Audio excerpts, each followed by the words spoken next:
കോഴിക്കോട് താമരശ്ശേരിയിൽ മരിച്ച 9 വയസ്സുകാരി ഉൾപ്പെടെ അമീബിക് മസ്തിഷ്ക ജ്വരം ബാധിച്ചവരിൽ ഭൂരിഭാഗം പേർക്കും രോഗം പിടിപെട്ടത് ജലാശയങ്ങളിൽ നിന്നാണ്.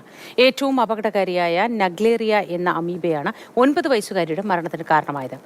കൃത്യമായ ക്ലോറിനേഷനും ഫിൽറ്ററിങ്ങും നടക്കാത്ത സ്വിമ്മിംഗ് പൂളുകൾ പോലും രോഗം പടരാൻ കാരണമാകുന്നു എന്നാണ് ആരോഗ്യ പ്രവർത്തകർ നൽകുന്ന മുന്നറിയിപ്പ്.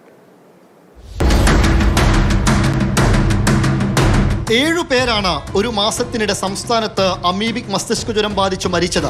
കോഴിക്കോട് ആദ്യത്തെ മരണം ഓമശ്ശേരിയിലുള്ള 3 മാസം പ്രായമുള്ള കുഞ്ഞിൻ്റേതായിരുന്നു. രണ്ടാമത് മരിച്ചത് താമരശ്ശേരി കോരങ്ങാടുള്ള സനൂപ് രംബീസ ദമ്പതികളുടെ മകൾ 9 വയസ്സുള്ള അനയ്യയാണ്.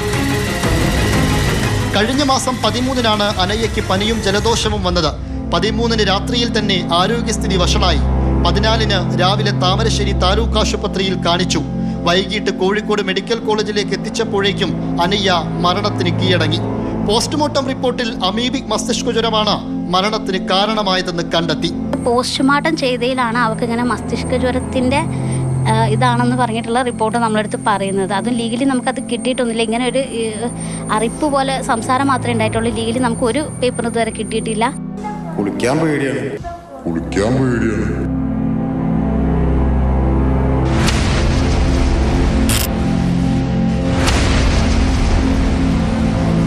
മരിച്ച 9 വയസ്സുള്ള പെൺകുട്ടിയും പെൺകുട്ടിയുടെ 2 സഹോദരങ്ങളും കുളിച്ചത് ഈ കുളത്തിലായിരുന്നു.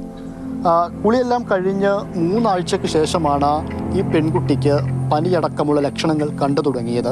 പിന്നീട് താലൂക്ക് ആശുപത്രിയിൽ ചികിത്സയ്ക്ക് എത്തുകയും ചെയ്യുന്നു. എന്നാൽ മരണത്തിന് ശേഷം ഈ കുളത്തിലെ വെള്ളത്തിൻ്റെ സാമ്പിൾ ആരോഗ്യവകുപ്പ് പരിശോധിച്ചിട്ടുണ്ട്. എന്നാൽ ഇതിൽ ചെറിയ രീതിയിൽ സാന്നിധ്യമുണ്ട് എന്ന് കണ്ടെത്തിയതോടുകൂടി ഈ കുളത്തിലേക്കുള്ള പ്രവേശനം പൂർണ്ണമായും നിരോധിച്ചിരിക്കുകയാണ്. ഏറ്റവും അപകടകാരിയായ നഗ്ലേറിയ ഫൗളേറിയയാണ് 9 വയസ്സുകാരിയുടെ മരണത്തിന് കാരണമായ അമീബ. ഇത് മൂക്കിലൂടെയാണ് ശരീരത്തിലെത്തുന്നത്. മരിച്ച അനയ്യയുടെ 7 വയസ്സുള്ള സഹോദരനും രോഗം വന്നു. പെട്ടെന്ന് കണ്ടെത്തി ചികിത്സിച്ചതിനാൽ രോഗം ഭേദമായി. മൂത്താൾക്ക് പക്ഷെ വന്നെങ്കിലും വലിയ രീതിക്ക് ബുദ്ധിമുട്ടില്ലായിരുന്നു. മൂത്താൾക്ക് പനി ചെറുതായി വന്ന തലവേന, അതവൻ അത്ര വലിയ ബുദ്ധിമുട്ടില്ല. പാരസെറ്റമോൾ അങ്ങനെ ചെറിയ മെഡിസിൻ അവർ നിർത്തി. പക്ഷേ ഇളയാൾക്ക് കുറച്ച് ബുദ്ധിമുട്ട് തന്നെയായിരുന്നു.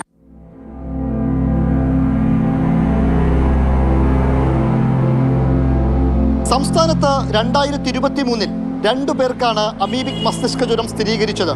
2 പേരും മരണത്തിന് കീഴടങ്ങി. 2024-ൽ 36 പേർക്ക് രോഗബാധയുണ്ടായി. 9 പേർ മരിച്ചു. 2025-ൽ ഇതുവരെ 66 പേർക്ക് രോഗബാധയുണ്ടായിട്ടുണ്ട്. 17 പേർ മരിച്ചിട്ടുമുണ്ട്. രോഗം കണ്ടെത്തുക എന്നത് ആരോഗ്യരംഗത്തെ മേന്മ തന്നെയാണ്. പക്ഷേ മരണനിരക്ക് കൂടുന്നത് ആശങ്ക ജനിപ്പിക്കുന്ന കാര്യവുമാണ്. ശുദ്ധീകരിക്കാത്ത വാട്ടർ ടാങ്ക്, കെട്ടിക്കിടക്കുന്ന വെള്ളം, കൃത്യമായി ക്ലോറിനേറ്റ് ചെയ്യാത്ത സ്വിമ്മിംഗ് പൂളുകൾ എന്നിവ പ്രശ്നമാണെന്ന് ആരോഗ്യവകുപ്പ് ആവർത്തിച്ച് പറയുന്നുണ്ട്. എന്നാൽ ക്ലോറിനേറ്റ് ചെയ്യുക എന്നതിനപ്പുറം മറ്റ് എന്തെല്ലാം മാർഗനിർദ്ദേശങ്ങൾ വേണമെന്ന കാര്യത്തിൽ ആരോഗ്യവകുപ്പും വളരെ പിറകിലാണ്. അമീബിക് മസ്തിഷ്ക ജ്വരത്തെക്കുറിച്ച് കൂടുതൽ വ്യക്തത ആരോഗ്യവകുപ്പ് തന്നെ വരുത്തേണ്ടതുണ്ട്. കാരണം മഴക്കാലത്തും വേനൽക്കാലത്തുമെല്ലാം ഒരുപോലെ രോഗമുണ്ടാവുന്നുണ്ട്. ചിലരൊക്കെ മരിക്കുന്നുണ്ട്. രോഗമുള്ളവരുടെ എണ്ണം കൂടുന്നുമുണ്ട്. എന്തായാലും കൂടുതൽ ഗവേഷണം നടത്തണം, കൂടുതൽ പഠനം നടത്തണം. എങ്ങനെയാണ് ഈ രോഗമുണ്ടാവുന്നത്, എങ്ങനെയാണ് ഇതിൻ്റെ പ്രതിരോധ പ്രവർത്തനങ്ങളിലേക്ക് കടക്കേണ്ടത്, ഇതൊക്കെയാണ് എല്ലാവർക്കും വ്യക്തമാവേണ്ട കാര്യം. ജോം ടി കെക്കൊപ്പം ഇംതിയാസ് കരീം, മാതൃഭൂമി ന്യൂസ്, കോഴിക്കോട്.